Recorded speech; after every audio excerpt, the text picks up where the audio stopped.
अंबेडकर नगर में 3 महीने पहले दफनाई गई एक महिला की कब्र से लाश निकाली गई है। आरोप है कि महिला की हत्या कर उसे दफनाया गया। परिजनों का आरोप है कि पुलिस ने जब इस मामले में कोई कार्रवाई नहीं की तो कोर्ट की शरण में गए। अब कोर्ट के आदेश के बाद 3 महीने बाद शव को कब्रिस्तान से निकालकर पोस्टमार्टम के लिए भेजा गया है। देखिए, अंबेडकर नगर में 3 महीने पहले दफनाई गई महिला की कब्र मजिस्ट्रेट की मौजूदगी में खोदी गई और लाश को पोस्टमार्टम के लिए भेजा गया। मामला टांडा कोतवाली क्षेत्र के बहरोजपुर गांव का है। मृतका का नाम नाजरीन था। उसका मायका शाहगंज जौनपुर में है। आरोप है कि शादी के बाद ससुराल पक्ष दहेज के लिए उसे लगातार प्रताड़ित करता था। 3 महीने पहले नाजरीन की मौत हो गई, लेकिन मायके वालों को इसकी कोई सूचना नहीं दी गई और उसके शव को दफना दिया गया। मृतका के परिजनों ने आरोप लगाया कि नाजरीन की हत्या के बाद ससुराल वालों ने मामले को छुपाने के लिए जल्दबाजी में उसे दफना दिया। न्याय की गुहार लेकर थाने और पुलिस अधिकारियों तक पहुंचे, लेकिन मुकदमा दर्ज नहीं हुआ।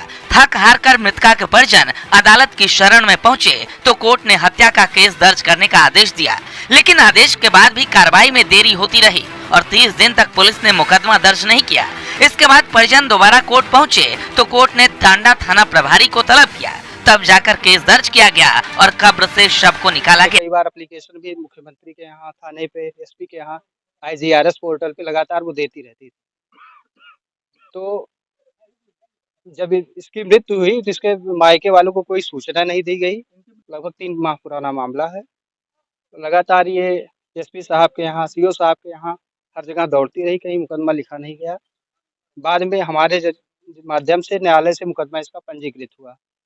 न्यायालय के आदेश के बाद भी 20 दिन तक लगभग इसका मुकदमा थाने पे लिखा नहीं गया। बाद में न्यायालय एसओ साहब को तलब करती है, इसके बाद मुकदमा पंजीकृत होता है। मुख्य आरोप क्या है इनका? मुख्य आरोप ये है, जो मृतका के बहन और भाई लोग हैं, उनका आरोप है कि इसको दहेज के लिए मारपीट के यहाँ दफना दी। इस समय हम ग्राम बहरोजपुर तहसील टांडा में हैं। यहाँ एक लाश दफनाई गई है जिसमें मुकदमा दर्ज है पहले से।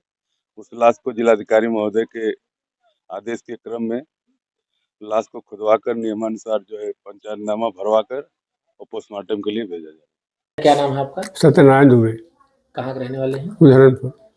ये जो घटना हुई आपके यहाँ, तो आपने कितने बजे देखा था लोगों को जाते हुए? वही 3:30 और 4 के बीच में।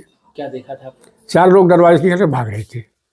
अंधेरा रहा होगा। हाँ, पहचान नहीं पाया? पहचान नहीं पाई। मुँह पर गमछा पड़ा। आपके यहाँ चोरी हुई, क्या चाहते हैं? न्याय मिले, पकड़े जाए चोर। पुलिस खान भी मिले। शक तो हमको है। गांव में हमारी दुश्मनी है, लेकिन बताने तो और दुश्मनी हो जाएगी, इसलिए हम नामजद नहीं करेंगे। लेकिन से हमारे गांव घर के लोग दूर के नहीं थे। ग्राम सभा वासी सलमान भाई है, उनकी वाइफ का पोस्टमार्टम होना था। उनकी ससुराल वालों की तरफ से मुकदमा पंजीकृत किया गया था। उसमें कोर्ट से आदेश हुआ था पोस्टमार्टम के लिए, तो कबर खोद के पोस्टमार्टम के लिए डेड बॉडी भेजी गई। हत्या का आरोप लगाया था, क्या सच्चाई क्या है? आप पूरी ग्राम सभा से पूछ सकते हैं। 2018 से वो बीमार चल रही थी और उनका इलाज विवेकानंद चला है, दिल्ली में दिखाया है। अभी रिसेंटली नेपाल भी गए थे। कई शहरों में इलाज चला है और सारी रिपोर्ट है, सब कुछ है। और ये लोग बेमतलब का वो लगा रहे हैं आरोप। अगर दहेज के लिए प्रताड़ित किया जा रहा था तो वो यहीं पे थे, उनका इलाज यहीं चल रहा था। हर हफ्ते डायलिसिस हो रही थी। ये जिला अस्पताल में आप पता कर सकते हैं, हर हफ्ते डायलिसिस हो रही थी। ये लोग कहाँ थे? ये लोग तो कभी नजर नहीं आए। क्या वजह हो सकती है आरोप लगाने की? इन लोगों ने लालच है, इन लोगों को, इन लोग को पैसे चाहिए। इन लोगों ने कुछ अंदर से डिमांड भी की है।